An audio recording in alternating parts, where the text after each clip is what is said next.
இந்திய தேசத்துக்காக நாங்க உயிரை கொடுப்போம். குண்டு தயாரிச்சு உள்நாட்டுல போட்டா தீவிரவாதி, அதே குண்டு எதிர்நாட்டுல போட்டா தேசியவாதியா? ஐயா, நீங்க நாட்டோட சட்டத்தை காப்பாத்த போராடுறீங்க, நாங்க நாட்டையே காப்பாத்த போராடுறோம். ஐயா, இன்னைக்கு காஷ்மீர்ல குண்டு போட்டவன் நாளைக்கு காமகாவட்டில குண்டு போட்டா என்னையா பண்றது? காமக்காப்பட்டியில அப்படி என்னடா இருக்கு குண்டு போடுறதுக்கு?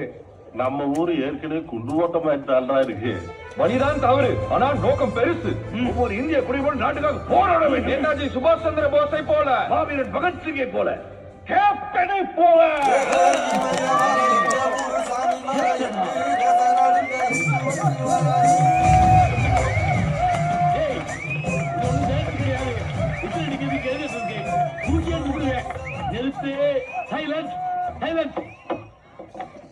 கேப்டனா?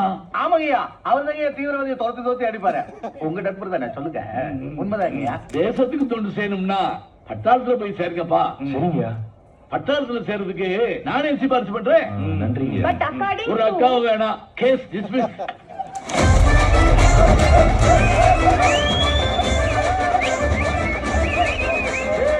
என் புலி மாமே 100 வக்கீலிட்டோம்யா. பேசாம